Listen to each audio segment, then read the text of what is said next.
Junto a la profesora Marcela Guerrero nos apasionamos por la historia universal y de la Iglesia. ¿Quién dijo que no se puede aprender historia de forma divertida?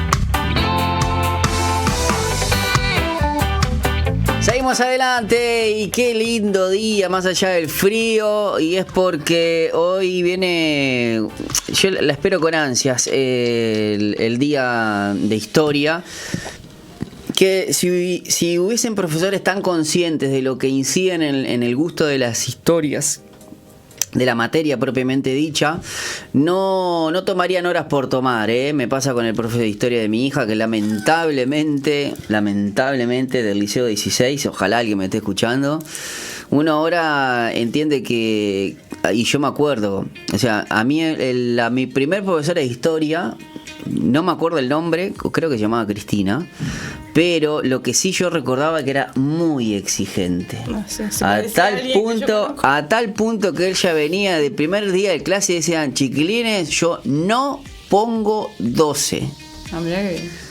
Porque ustedes van a tener un cambio tremendo y no lo máximo que pongo es 10. Y celébrenlo como un 12.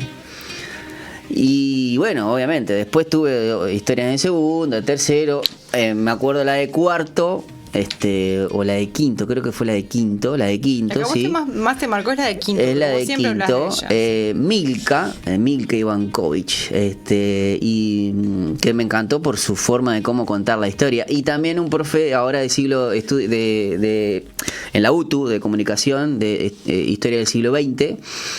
No me acuerdo el nombre también, pero también capo en la forma en cómo contaba la historia. No es que te daba un detalle, sino que venía, no digo canchero, pero sí con una cuestión de conversemos de historia. No una cuestión de venir, yo vengo, tiro datos, sino yo creo que cuando hablábamos, por ejemplo, Primera Guerra Mundial, bueno, hubo algo antes, no es antecedentes y ponen un listado, no, sino como que te llevaba a esa época de por qué se dio. Y bueno, vivir, claro. Profe, ¿cómo anda? Buenas tardes. Muy bien. Bueno, me encanta que te encante la historia. A ese estilo, yo digo lamentable porque le tocó a mi hija un profe que, imagínese que de no sé, ¿qué son? 25 clases, desde que comenzó la clase, habrá ido a 10. O sea, es una locura la cantidad de faltas que tiene, que le duele acá, que allá. Y bueno, lo que pasa es que se toma la cantidad de días en el mes justas para no tener que pedir suplencia. Porque si falta. Entonces son las trampas al sistema, o trampas del sistema por malos profesores que no les gusta. Y bueno, uno dice, es la educación pública. No es la educación pública. Son profesores con malos hábitos y que la verdad rompen un poco sí, vayas a saber, viste que hay como es para no perder el escalafón, yo entiendo que si lo tomaste como trabajo, bueno, pero vos está como está también la cuestión de la educación de mi hija, ¿no? Claro, que a vos te preocupa que no tiene historia. El tema a mí me preocupa que no tiene historia. Que a veces capaz que hay padres y a veces... Igual dentro de todas las materias que hay, gracias a Dios es una materia en la cual uno dice, bueno, le tocó esperemos que el de en segundo sea mejor. Y última, todo lo primero de historia que uno ve, bueno, gracias a Dios yo me hubiese encantado, bueno, yo me cuelgo porque yo estoy recontra suscripto en YouTube de tanta cantidad de canales de historia que me encanta. Pero no es lo mismo, o sea, yo me hubiese encantado aprender la historia en ese momento. O uno toma repercusión de lo que es esto. Bueno, todo esto, ¿saben por qué? Porque bueno, quería hacer una crítica porque como no puedo hacer otra cosa, porque después puede haber paro de la educación, porque ¿qué puedo hacer? Agarrar ¿qué puedo hacer? No puedo hacer lo que ustedes están pensando. No. No, por favor. Igual esto que hiciste es fuerte. O sea, es una denuncia pública. Pero la escuchará alguien de Codicen. Lo único que puedo decir es el Liceo 16, desembarco de la Graciada. Porque usted sabe que el Liceo 14 es el Liceo 14, número 14, perdón, desembarco de los 33 orientales. El Liceo 14. Pero el Liceo 14. Pero el Liceo 16 es el desembarco en la Graciada. ¿No es lo mismo? Debería ser lo mismo. Pero te pusieron nombres distintos. Se celebran distintos, ¿no? Claro. Pero es el mismo hecho. Sí. Es como el 18 de mayo, Batalla de las Piedras, y que haya otro liceo que se llama 18 de mayo, Artigas venció a los españoles. En las piedras, claro. Sí, en las piedras, pero bueno, bien, un dato curioso. Las curiosidades de los nombres. ¿Habrá un liceo en Juan Lacase que se llame Historiadora Marcela Guerrero? ¿Qué va a haber? ¿Cómo que no? En el liceo de Juan Lacase es el liceo 1 y el liceo 2, así se llama el liceo. Bueno, puede haber un liceo 3 donde le digamos por el aporte que ha tenido a la profesora protestante, no porque protestaba, sino porque estudiaba más que nada. Sí, yo era muy callada en el liceo, no protestaba nunca. Bueno, es lo que le falta, ¿no? Bueno, profe, hoy programa de historia de cristianismo y cultura, como siempre, que lo hemos transformado un poquito porque vamos a estar hablando, en este caso, de un tema que tiene que ver con la arquitectura. Claro, de las primeras construcciones cristianas. Pensar cómo eran. Convengamos una cosa, ¿no? Las iglesias no son, bueno, decimos de iglesias cristianas, o sea, o el templo, la construcción, claro, pero no es que sea ni atea ni cristiana. Es lo que hablábamos, como hablábamos a través de la música, claro, o sea, era una construcción que tenía sus detalles que la hacían decir, bueno, esta es una iglesia. Bueno, uno pasa por una iglesia y sabe si es católica o si es cristiana o no, o evangélica. Si es católica o si es evangélica. Bueno, ¿por qué? ¿Por qué es eso? Porque vos entras a una iglesia católica y ya la infraestructura te das cuenta de una iglesia, no sé, portentosa. Mucho está el chiste ese porque las puertas son grandes de las iglesias católicas, para que entre el Altísimo. Bueno, pero y lo normal es que en las iglesias evangélicas, yo que sé, sean más pero eso es interesante también, porque eso es más cine, teatro. ¿Cómo concebimos el espacio sagrado en desde una devoción o de otra? Eso también tiene mucho de teología, porque hoy en día está hecho esto de que muchas personas creen que el púlpito es como lugar santísimo. Claro, sí. Bueno, por eso, la manera de concebir. Que teológicamente. De concebir el espacio, lo que es el espacio sagrado, el espacio de lo sagrado, que para distintas religiones. Por eso es importante pensar un poco esto de cómo se hacían las iglesias. O sea, cada vez que nosotros tratamos un tema, bueno, esa es justamente la función. La historia nos ayuda mucho a pensar, o sea, por ejemplo, para los protestantes que toman la Biblia como máxima autoridad. Si vamos a los ejemplos bíblicos, ¿cuál es el espacio sagrado, no? Y si vamos a la historia de los evangelios, ¿cuál es el espacio sagrado? Y después vamos a la historia, cuando ya se termina el canon, ¿dónde se reunían los primeros cristianos? ¿Qué particularidades tenían esos edificios donde se reunían los cristianos? Entonces, por ese lado, porque hay algo interesante que me gustaría decir como para poner a reflexionar y después al final reflexionar sobre esto, porque mira, la iglesia es una institución que tiene un mensaje eterno, ¿no? El mensaje es el mismo a través de los siglos. Sin embargo, se mueve a través, o sea, la sociedad y la cultura van cambiando. Claro, entonces la idea es cómo es la iglesia cristiana mantiene el mismo mensaje, porque el mensaje lo tenemos que mantener igual. Tenemos el mismo mensaje que en el siglo I, pero la forma en cómo lo transmitimos y los espacios donde nos movemos es diferente. Entonces eso está bueno porque, es ver cómo se va evolucionando, así como va evolucionando la humanidad, también, mientras que el mensaje o la esencia del mensaje que se mantiene intacta, o debería de mantenerse intacta. Ese es el tema.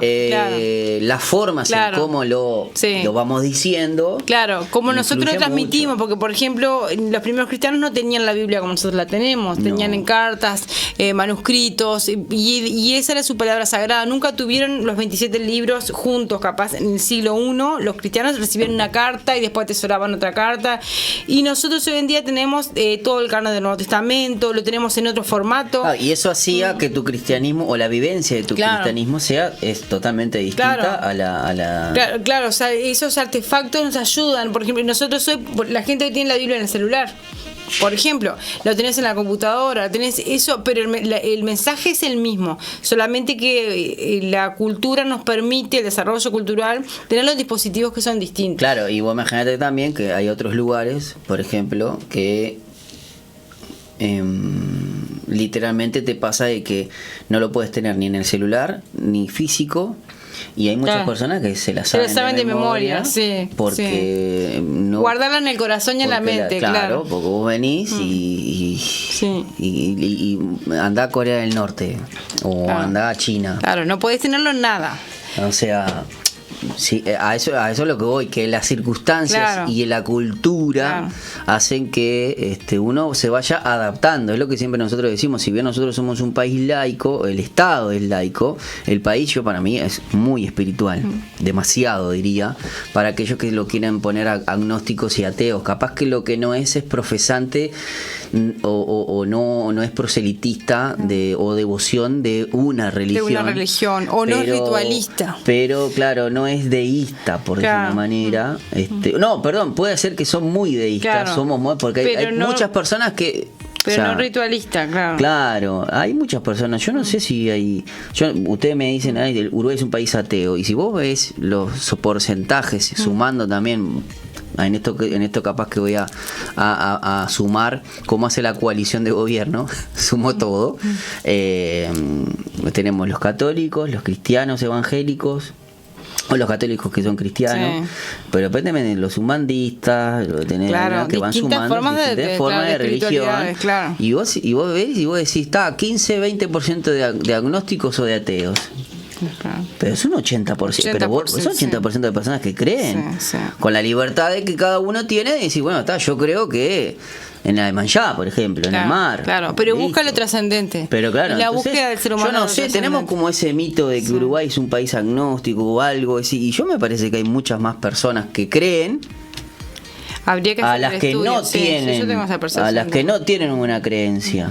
Lo que pasa es que sí, Uruguay es muy laicista en ese sentido, porque todo lo que sea religión y ahí es duro y parejo, aunque me parece que hay mucho más por una cuestión de que en nuestro principio Uruguay es un país católico en sus inicios, y obviamente esa separación Iglesia-Estado hizo que se desprendiera más, y la religión en la cual le dieran de bomba es a la católica, porque yo no sé si lo dijimos nosotros acá, en su momento los masones y los evangélicos o los protestantes estaban unidos, porque claro, había una religión en que estaban en el un poder. Objetivo común que era desplazarle al catolicismo. En eso yo estoy trabajando también, entonces, bueno. Y que nosotros rompimos también toda creencia indígena, ¿no? También, imagínate, ¿no? Nosotros no tenemos esa... ahí sí somos muy pocos. Sí, pero igual de alguna forma están presentes. Así que, bueno, entonces el tema, claro, yo me preguntaba, ¿cómo? La pregunta era esa. ¿Cuál es la concepción que nosotros tenemos del espacio sagrado? Y esto podría dar para mucho, pero yo hice algunas puntualizaciones. Por ejemplo, empezando desde el Antiguo Testamento, nosotros sabemos que en el judaísmo existía la idea del templo, ¿no? Que era un espacio sagrado y que estaba a su vez tenía divisiones. Y tan importante que Dios te decía qué medidas tenía que tener la tienda. No es que vos levantás una tienda y... No. Estaba todo muy, muy solemnemente planificado, preparado, y se seguía al pie del modelo, ¿no? Entonces, hasta el día de hoy lo importante que es el recuerdo del templo y todo lo que hay alrededor del templo del judaísmo, que fue construido, tirado abajo, reconstruido y bueno, después otra vez destruido en el año 70, el último el templo que tiraron abajo los romanos en el año 70 después de Cristo. Entonces, pero si nosotros pensamos en Jesús, por ejemplo, Jesús fue al templo. Jesús, como judío, fue al templo más de una vez. Lo vemos a Jesús muchas veces en los evangelios en el templo, lo vemos en la sinagoga, lo vemos en las casas a Jesús, porque muchas de las escenas evangélicas ocurren en casas. Y eso es re interesante, porque en el Nuevo Testamento, si vemos en el libro de Hechos, mucho también uno de los primeros lugares de reunión de los cristianos fue en las casas. Y eso es súper interesante porque fue así durante 3 primeros siglos. Los cristianos se reunieron por las casas. Porque, o sea, en ese tiempo, después que el templo fue destruido, y de todas maneras, aunque el templo no fuera destruido, el cristianismo se fue desmarcando del judaísmo en el primer siglo, ¿no? Al principio el cristianismo parece como una escisión del judaísmo, pero se empieza a separar del judaísmo. Ya desde su momento inicial, claro. Ya no se reunían en sinagogas. Claro, por ejemplo, empieza esto de que, bueno, somos portadores de un mensaje que se distingue de alguna manera del judaísmo, y ellos se empiezan a reunir en las casas, van a sufrir la persecución de algunos judíos. Entonces, por ejemplo, al templo, aunque si nosotros vemos en el libro de los Hechos, te dice que cuando comienzan a investigar a Pedro y a Juan, de repente ellos estaban predicando en el templo, o sea, ellos iban al templo, siguieron yendo al templo a predicar, pero no podían de hacer de ese lugar su centro de reunión. Con el tiempo, y cuando empieza la persecución, y cuando comienza también la diáspora, tienen que irse de Jerusalén, ellos ¿dónde se van a reunir? No pueden crear una arquitectura cristiana, una que a ellos en ese momento no les interesaba, porque ellos tenían un mensaje, como decíamos, que era interno, que iba al corazón y que no tenía necesidad. Boca a boca. Claro. Y además, si vos no es que Jesús le dijo id y hacer discípulos construyendo un templo y de no era una prioridad eso. El templo, el lugar no era una prioridad, sino llevar el evangelio, el mensaje del evangelio de otra manera. Entonces eso es bien interesante de pensarlo, porque la necesidad del edificio en esa primera instancia no era necesaria. Y además, que si a vos te están persiguiendo, no vas a hacer un edificio con un cartel que diga acá, Iglesia Evangélica. Estoy acá. Claro. Entonces ellos se tenían que reunir en las casas, y algunas sinagogas se transformaron en casas, por ejemplo, porque de los judíos que se iban convirtiendo al cristianismo, muchas sinagogas se convirtieron en casas. Que la sinagoga es como un espacio. Si nosotros vemos en el Nuevo Testamento, cuando Jesús, en San Lucas capítulo 4, cuando aparece Jesús y él lee, cuando dice se le dio a leer y lee el pasaje que está en Isaías, vemos que la gente ahí iba y ahí sí se leía la escritura. Entonces, si nosotros vemos por los indicios que nos da el Nuevo Testamento, es que ellos se reunían en un espacio, podría ser una sinagoga o algo similar, sino en casas que cumplían esa función. Que luego por ejemplo, si vos tenías tantas personas que venían, ya de paso esa sala la dejaba separada que es lo que le ocurre a muchos cristianos. De repente el comedor se transforma en un lugar de reunión y ya después lo dejan así, porque si no tienen que estar todas las semanas cambiando todo. Bueno, entonces eso por un lado. Pero cuando el cristianismo llega al poder en el siglo IV, cuando el cristianismo se consolida y a ese periodo se le comienza a llamar Iglesia Imperial, el cristianismo va a necesitar una forma, un lugar, un espacio de reunión. Claro, porque ahora ya no va a haber problema. O sea, ¿dónde nos encontramos? Claro, sí, ahora es bienvenido, es lindo, te da prestigio en la sociedad pertenecer a una iglesia. Necesitas tener un edificio. Y eso es interesante también, porque como decíamos, porque es como, no podemos decir, los cristianos al principio se reúnen en casa, por lo tanto hoy hay que reunirse en casa. No, depende del momento, de la historia, de la cultura, de las necesidades. Claro. Si vivimos en una sociedad donde nos están persiguiendo, obviamente no vamos a poner un cartel que con luces. Es como que uno se tiene que aprender a adaptar al momento de la historia, claro. O sea, si hoy no hay problema, es lo que ahora, por ejemplo, está no solamente lo cultural, sino también lo espacial, y también está lo del mundo occidental o oriental. Nosotros no tenemos problemas, claro. Podemos poner un cartel, claro. En otros lugares claro. no. Fíjate, los misioneros que van a lugares donde el cristianismo está prohibido no van con un cartel que diga soy cristiano. No, ni siquiera entran. O sea, es otra estrategia la que hay que plantear en todo caso. Pero eso no significa que por eso es como para no hacer doctrina, claro, en eso. Claro, ni de una cosa ni de otra. No. A veces hay que reunirse por las casas, a veces en los edificios, depende de la circunstancia histórica. ¿Y no te pasa, profe, que también a la hora de predicar el evangelio, también en algunos lugares funciona y en otros también, no? También, lo que haces con alguien, de una forma de predicarle, y claro, algunas sociedades había, por ejemplo, mismo yo estaba leyendo algunos autores que te decían que si a lo largo del Antiguo Testamento hay como una cierta característica, que cada una de las batallas de Israel, comandadas por el rey Salomón o por David, o lo ves en Primera y Segunda de Reyes o Primera y Segunda de Samuel, como que Dios en cada una de las batallas a las cuales le dio victoria, Nunca fue igual. Nunca fue una igual a la otra. Bueno, es creativo. Bueno, y esa es la idea para nosotros también. No amoldarnos a estructuras. De repente funcionaban en no hacer doctrina de las estructuras de los modelos de un tiempo. Distinguir entre lo que es temporal, lo que es cultural y lo que es eterno, ¿no? El mensaje no se cambia, pero las formas en que nosotros podemos llevar ese mensaje tiene que ser histórico, porque uno puede venir vestido como Jesús hoy en día. Y no, imagínate el rey David queriendo predicar a través de TikTok. No se puede. O sea, cada uno se tiene que aprovechar los dispositivos de su tiempo. Y eso es interesante de pensar, ¿no? Pero increíble que hay personas que no lo piensan así, ¿no? Pero creo que requiere pensarlo. Tenemos que volver a los himnos. Claro, por ejemplo. Está bien, o sea, yo te puedo decir, está bien, hay gente que les gusta, los está himnos perfecto. son preciosos y todo. Pero bueno, hay que ver cómo llegamos. Y no, a mí en particular yo siempre digo, yo doy gracias a Dios, que yo pude responder al llamado de Jesús en los años 2000.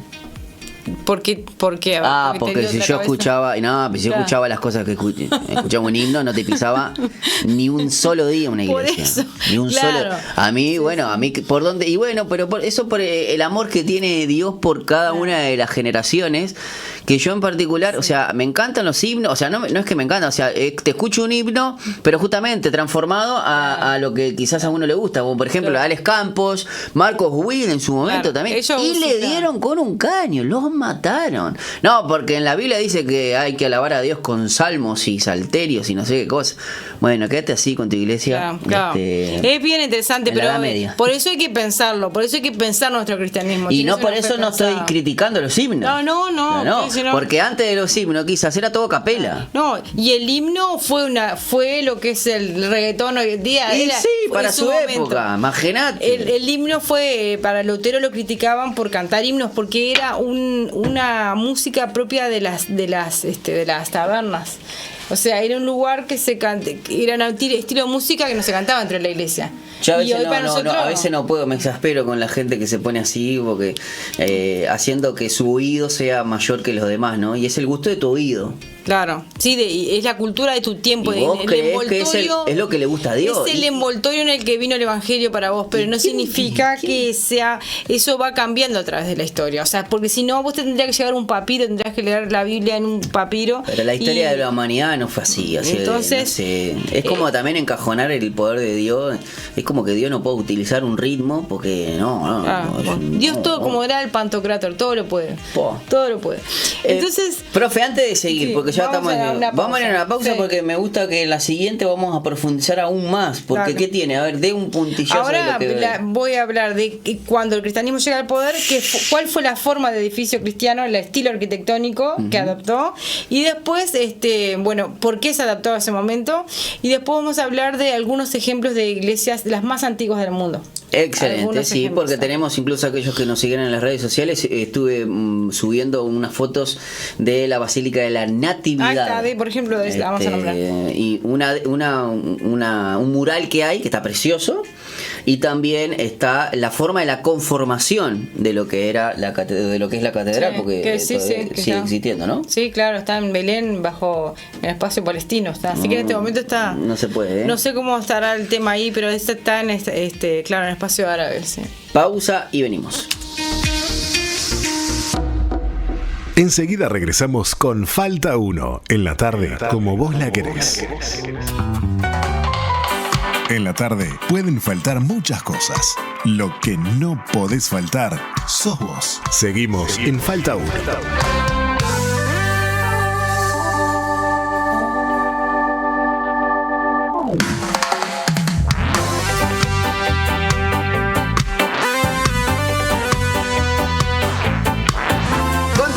En el último bloque de Falta 1 estamos en Cristianismo y Cultura, donde estamos hablando de las primeras construcciones serían las primeras iglesias cristianas, los primeros espacios considerados sagrados, ¿no?, para el cristianismo. Porque claro, nosotros recordemos que el cristianismo surge en un espacio donde ya existían otras religiones que tenían sus espacios sagrados, porque las religiones de Oriente, los griegos, por ejemplo, tenían el templo de Atenas, el templo de este país dedicado a Poseidón, a Zeus, tenían sus lugares, pero esos templos no eran como los templos cristianos. Y vamos a ver en qué se diferencian. Porque, digamos, y además en un momento donde yo estoy viendo ahora los capítulos de Chosen, que también es una serie que les recomiendo y que le recomiendo a sus alumnos, porque la verdad que muestra un Jesús muy muy bueno para la época, por ejemplo, y para la época, para ellos, para que se lo noten. Y él, por ejemplo, cuando va a hablar de lo que él enseña. Imagínense que él es como un falso maestro para los demás. Entonces él, ¿a dónde va? Va a las escaleras de los templos ya construidos. Claro, que ya y está. él, entonces, vos venías y él se paraba en una de los escalones y empezaba a hablar y decía esas cosas: yo soy la puerta. Y vos imaginate que alrededor estaban sus seguidores que lo venían siguiendo justamente desde afuera de la ciudad. Y vos venís y entrás y ya tenés todo, aparte todo lo que es en los templos de esa época, donde tenías los locales donde ¿Pero que la serie lo muestra a Jesús en un templo, como en un lugar griego? No, griego no, en un lugar de judío. judíos. No, claro, pero lo que voy es que Jesús, o en este caso el nuevo predicador, tenía que meterse porque se identificaba como judío y venía a hablar de que ya no iban a ser más dos pueblos sino uno solo, ¿no? Y entonces lo escuchaba un fariseo, y en una de las primeras veces que lo quisieron apedrear, porque bueno, estaba diciendo algo para los judíos muy, que era ofensivo, muy blasfemo. Y bueno, les cuento que ya en la temporada 4 se está quemando todo. Va a haber que verla entonces. Sí. Bueno, profesor. Entonces, claro, ellos tenían, ¿qué ejemplos tenían? Los cristianos que no tenían su edificio, por todos los motivos que ya hablamos en la otra parte. Tenían el ejemplo del judaísmo, el gran templo judío, que aparte había sido destruido por los romanos, y que los romanos ya los judíos los tenían como fichados, como problemáticos, ¿no? Y entonces, y los cristianos en primera instancia también son judíos, ¿no? Entonces ahí tiene toda una carga hereditaria, digamos, que ellos buscan desmarcarse de alguna manera, y Jesús, el Dios de los cristianos, es un judío que fue muerto en la cruz por los romanos. Entonces, eso también es una carga hereditaria que los cristianos, que es una bendición de ellos, justamente el cristianismo surge del judaísmo, pero que también les significó un problema para los primeros cristianos. Entonces, al templo judío no se pueden parecer. Claro, porque aparte te perseguían los romanos y los judíos también. Claro. Entonces ellos dicen, bueno, un templo, como imagínate que ellos digan en Roma que iban a hacer un templo parecido al de los judíos, no era una buena idea. Con todo los romanos habían terminado destruyendo el templo porque ya está en el año 70. Entonces no era una buena idea hacer un templo parecido al de los judíos, porque aparte el templo de los judíos es un templo distinto, con otras características, con otros rituales. Claro, que no es lo que planificaban, lo que planteaban los cristianos. Claro, vos imagínate que vos tenías que entrar, lavarte las manos, ir, comer. Eso no es para nada lo que plantean los que, claro, pero también es algo lógico, porque venías y tenías que matar a un cordero, y vos decías, pero yo soy el cordero que entonces ya no tenías que matar nada. O sea, ¿para qué ibas a hacer? ¿Cuál es tu sacrificio? Entonces, ahí? Claro, la teología había cambiado. Entonces, el ejemplo judío no servía. Ya no hay más ofrendas. No había más ofrendas. No tenían por qué lavarse las manos así. O sea, no era una buena idea desde el punto de vista político tampoco. Y tomar además de ejemplo de los paganos, también se querían desmarcar de los paganos, porque aparte el templo pagano no tiene un espacio de reunión para escuchar la palabra. Es mucho más simple. Es como un lugar para ofrecer ofrendas al Dios. Y ya está, es más claro, nada. No tiene un espacio. Un altar y ahí. Claro, es como todo un espacio que está dedicado a ese Dios, para adoración y ofrenda a ese Dios, pero no tiene un espacio para sentarse. Y la iglesia cristiana tuvo desde su momento, en toda esta época que se reunían, estos siglos, se reunían por las casas, vieron que según el Nuevo Testamento se reunían para compartir la palabra.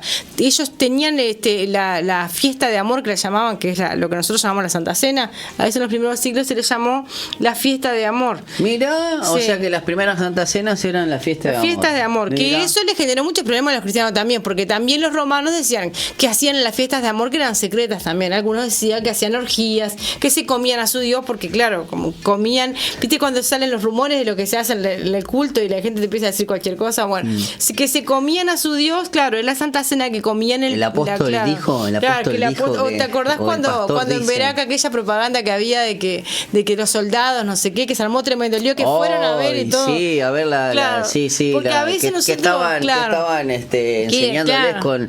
con la indumentaria Claro. de Sí, o militar. como que Los tenían están ahí adoctrinando. sí. Y como que había un lugar donde escondían Sí, armas o claro, cosas así. sí. Entonces, No, y claro. después vemos que hubo otro campamento de una chica fue abusada y era de lo comunista. Entonces, un campamento comunista. Así que Claro. tremendo, ¿no? Un escándalo, se rajaron la vestidura y después fueron ellos lo que... Bueno, entonces, Tremendo. viste, claro, esos comentarios así se habrá. Igual nosotros conocemos a la protagonista de dichos videos, ¿no? ¿Ah, sí? Sí, hace el programa que viene. Bien.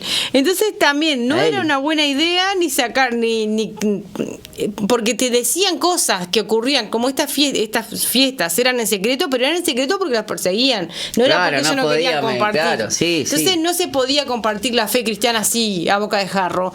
Vos predicabas a alguien, tenías que estar muy seguro que la persona estaba bien convencida Solamente que el Espíritu Santo te ayude para en ese hacerla momento. entrar a la reunión. A la Sí, parte sí. de la Santa Cena no podían entrar los recién iniciados, ¿sabías? En el primer tiempo. Ah, mira. Y bueno. Tenía que, aparte Y de ahí habría salido esto de que si sos bautizado o claro, no. o sea, claro, porque podía entrar a la Santa Cena el que estaba bautizado. ¿Y cómo sabes vos si estás Y bautizado? bueno, aparte que iba con esa época llevaban un control bien. ¿Quién estaba bautizado? Hoy en día en sociedades, claro, masivas es muy difícil hacer eso.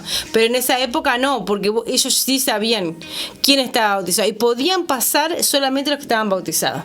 Pero ¿por qué era eso? Porque la persona que era cristiana tenía un corría riesgo de compromiso su vida. y además tenía un compromiso. Claro. Y vos para Claro. matarte por matar por deporte, sí, voy ahí porque quiero Claro. ver un curioso, como que no daba Claro, para que un curioso claro, se metiera. la persona que corría riesgo de su vida, si te atrapaban en esa fiesta de amor, en ese ágape cristiano, en esa Santa Cena, si te atrapaban en las autoridades romanas, bueno, podías correr peligro de tu vida. Entonces, Claro, por es como eso no cuando se podía. entra San Pedro y dice, Claro. ¿de dónde venís? Y tuvo un ágape cristiano y nada, por curioso estoy acá. Claro.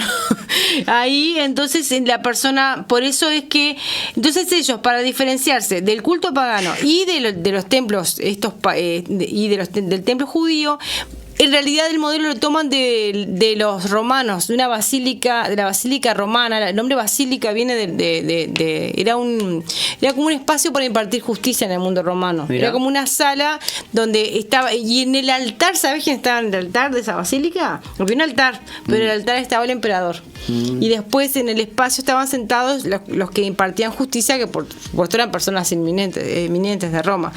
Entonces, ¿qué pasa? Ese espacio se cristianizó, porque ese espacio es como una nave de forma de rectángulo, tenía espacios laterales. Es increíble que eso se ha mantenido en la historia. Las iglesias católicas y muchas evangélicas también tienen ese espacio, una forma rectangular, a veces con dos naves laterales en el que se van a poner los asientos. Y lo que era el ábside, que es donde antes estaban los jueces, hoy en día es el altar. O en algunas iglesias donde está el presbiterio. Por ejemplo, viste que algunas iglesias, tanto católicas como protestantes, tienen como un presbiterio donde se sientan, digamos, los pastores. Entonces, digamos, aquellos que llevan adelante el culto. Entonces, por eso se tomó esa forma y eso se ha mantenido. En muchas iglesias evangélicas tienen esa forma todavía, pero vamos a hablar un poquito más por qué ha cambiado eso. Pero entonces ellos van a tomar eso, es un techo, tiene techo cerrado, tenía que estar cerrado por las inclemencias del tiempo y poder permanecer largo tiempo ahí. Va a tener para sentarse y tiene el altar que luego comenzó la decoración, pero al principio se tomó como esto del plano, o sea, de los aspectos civiles de Roma, como una herencia de Roma que se traspasa al cristianismo. Hoy en día capaz que nadie recuerda al Imperio Romano por muchas cosas, pero esa forma de iglesia va basilical la toman de ellos, los cristianos. Claro, y tiene que ver también con esto del triunfo de la iglesia imperial, porque la iglesia fíjate que toma un edificio que es un edificio imperial, lo toma como base. Después, en ese caso, cuando Constantino tolera el cristianismo en el año 11, y todo el siglo IV es un año de escalada en que la iglesia va adquiriendo cada vez más privilegios en esa sociedad. Y los emperadores romanos comienzan a regalarle a la iglesia, a las iglesias cristianas, edificios, claro. Por ejemplo, ese fue el caso del Palacio de Letrán, de San Juan de Letrán, que Constantino le dona a los cristianos, y desde ahí se empezó a construir donde está la Basílica de Roma, ¿no? O sea, de San Juan de Letrán. Está situado al lado de la Basílica de San Juan de Letrán, considerada la catedral de Roma. Antigua, sí. Debido a lo que contiene la cátedra romana. Sí, esa es de las más antiguas, que esa es del siglo IV. Claro, porque se remonta a la época imperial. Claro, de la iglesia. Y ha sido sede papal y residencial oficial del sumo pontífice durante más de 1000 años. Sí, claro. Hasta el Papa Benedicto XI. Como 1700 años. Sí, inauguración 1586. Claro, esa fue la inauguración de la basílica en la época de la Reforma, de cuando la basílica nueva, cuando pero el edificio ya se venía construyendo. Claro, aparte basílica significa casa del rey. Claro. Claro, porque viene de Basile, y en griego es rey. Tiene origen griego. Bueno.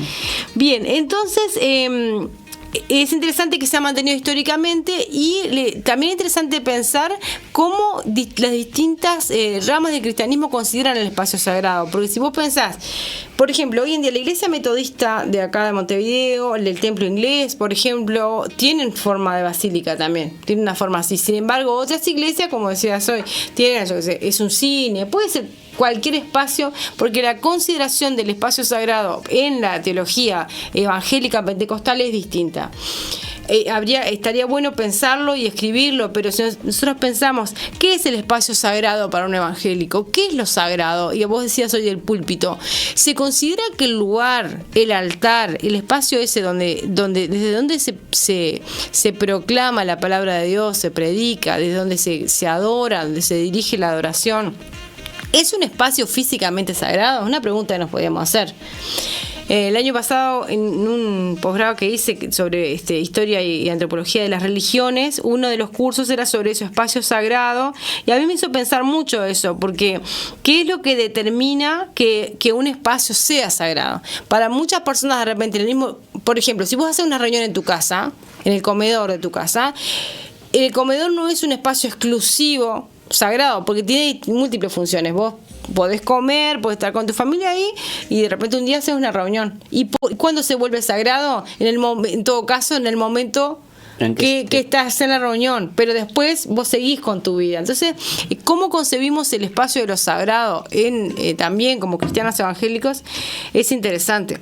Yo pensaba también nosotros venimos de un Dios en el cual a mí, si hacemos referencia, vos imaginate que Jesús le decía, donde están dos o tres, a eso iba a hacer referencia, nombre, claro, allí estoy yo. A eso me llevaba a mí como que esa reflexión, claro.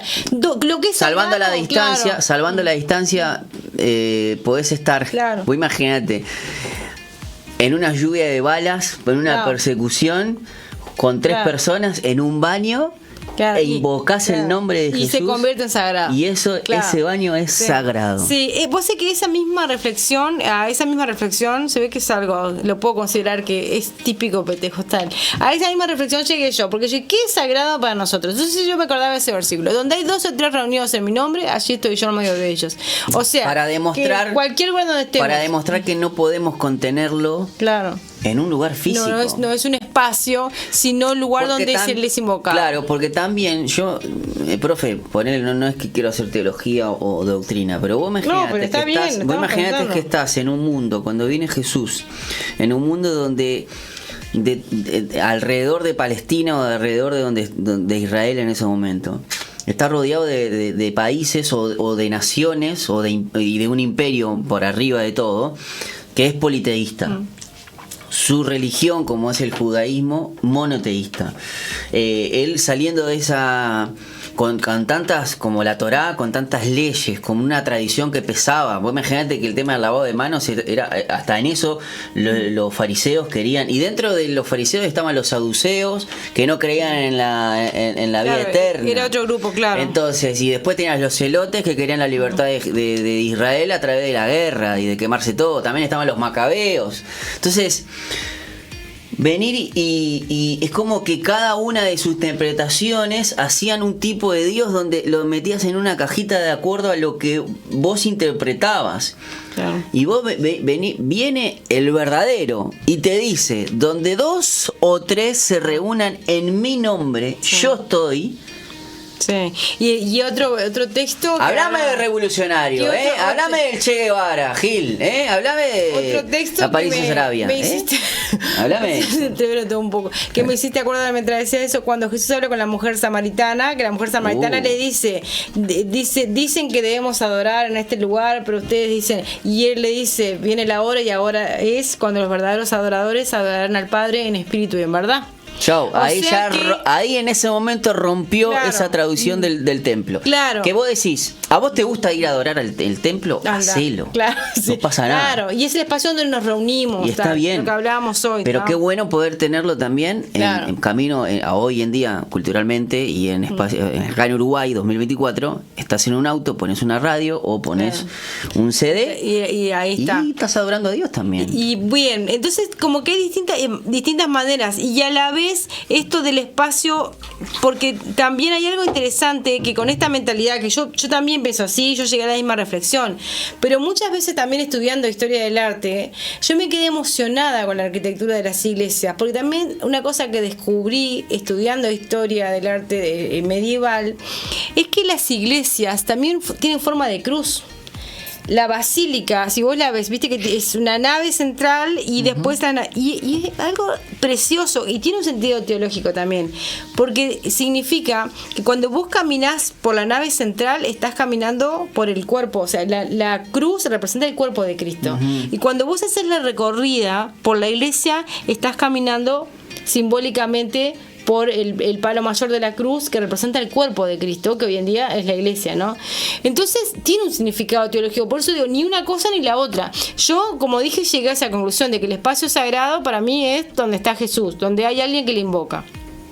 Pero a su vez valorar el legado histórico y el simbolismo que tienen los espacios sagrados. A mí me ha pasado, como vos sabés, yo trabajo en un colegio que es evangélico. ¿Qué me pasa? A veces cuando yo lo llevo de salida didáctica por día de patrimonio, lo que sea, a la iglesia matriz, a veces hay chiquilines que se horrorizan. Y yo les digo, chiquilines, pero esto es cultural, esta es la iglesia matriz, esto tiene un significado, les tengo que explicar, y ahí hay como un choque de mentalidades y tengo que trabajarlo a eso, porque para ellos es como, para el evangélico es como, esto es idolatría, me dicen algunos gurises, y yo le digo, a ver, pero chiquilines, cuando nosotros pensemos en el simbolismo de vos vas caminando por esta nave central, es lo que siempre a veces decimos, simboliza esos católicos no son los católicos de hoy, y esos protestantes que habían pocos, tampoco eran los protestantes de hoy. No. El tema es que claro, en nuestras casas, o en este caso yo nunca los tuve, ¿no? Pero es ver ese concepto de idolatría de una manera, y muchas veces no nos damos cuenta y pensamos que la idolatría es arrodillarte ante un cuadro o ante un algo físico, ¿no? Pero a veces no nos damos cuenta que idolatramos a nuestro pastor, idolatramos a personajes, a políticos. Entonces la adoración no va en eso, la adoración va más en el corazón y no en un macaquito. Claro, y respetar aquello que es sagrado para porque miles de aparte personas. como pecado de adivinación es como decía David, ¿no? En el mismo lugar de los idólatras están los rebeldes. Claro. Entonces ojo que hay distintas maneras que podemos. Y vos decís, si yo nunca estuve adorando a otro Dios, sí, pero fuiste rebelde, hermano. Estás en el mismo cajón que los idólatras. Claro, entonces ojo con eso, o de burlarnos o creernos que la sabemos toda, o que nuestra religión o nuestra manera de ver es superior. Entonces a mí, por eso también me ha bendecido mucho estudiando estas iglesias que son católicas, obviamente medievales, hasta el siglo XVI son católicas, y me bendice eso, la forma de cruz que tienen. Cuando vos caminás por la nave central de una iglesia, estás caminando por el cuerpo, o sea, por el palo mayor de la cruz, y que se representa el cuerpo de Cristo, que es la iglesia. Entonces vos estás caminando, y a mí eso me hace pensar un montón. Claro. Entonces por eso si habrá en la historia del arte, todo tiene un simbolismo, un significado que está bueno apreciarlo, conocerlo. Así que bueno, no me queda mucho tiempo, les nombro nada más. Una de las iglesias más antiguas es la iglesia de Dura Europos, que está actualmente en Siria. Y esa iglesia fue una casa, fue una sinagoga también, y se puede visitar hoy en día, y es muy interesante que en esa iglesia hay un bautisterio, por ejemplo. Entonces significa que los cristianos desde los primeros tiempos bautizaron no solamente en las aguas de los recursos naturales, sino que construyeron bautisterios, y también hay frescos que representan distintas escenas de los evangelios. Está representado el buen pastor. Después luego aparece en otro fresco pintado Adán y Eva. En otro aparece la sanación, la curación del paralítico. En otro aparece Jesús caminando sobre el mar. Es muy interesante. Wow, y es una iglesia del siglo III. Se llama iglesia de Dura Europos y se puede visitar en Siria. Y después la de San Juan de Letrán ya la nombramos. Y la última, que es la que vos pusiste, es la Basílica de la Natividad, que es una basílica del siglo IV, una de las más antiguas del mundo también, que está edificada sobre el lugar que se considera que es el portal de Belén, la cueva donde estuvo el pesebre. Y esa iglesia, las iglesias en Israel, que podemos hacer un programa solamente para capaz que eso. podríamos dedicarle, si querés, el próximo, porque es muy interesante. Bueno. Capaz que podríamos, de esto que no me dio tiempo ahora, para no darlo así corriendo, dedicar a cuáles son esas primeras iglesias, y dedicamos un buen espacio. Lo vamos a hacer en la próxima edición, profe, porque bueno, ya estamos llegando al final. Les damos las gracias a todos ustedes. Nos reencontramos el día de mañana y con la profe, si Dios quiere, dentro de 15 días. Dentro de 15 días. Y si las reuniones lo dejan. Sí. Tiene mucho para corregir. Después le voy a pedir que pase para una invitación a la audiencia, de lo que voy a compartir por Zoom en la Universidad Católica el 9 de julio. Pásame después las imágenes, las subimos en nuestro Instagram para que aquellos que son apasionados por la historia puedan entrar, porque es vía Zoom y gratis. Exactamente. Sí, y bueno, pero hay que anotarse. Exactamente, así que pero estaría bueno que estuvieran, porque es Varela y los protestantes, ¿sí? Así que bueno, mirá qué tema, ¿eh? Nos vamos, Colocho, muchas gracias, nos reencontramos el día de mañana, se viene Estación de Fe.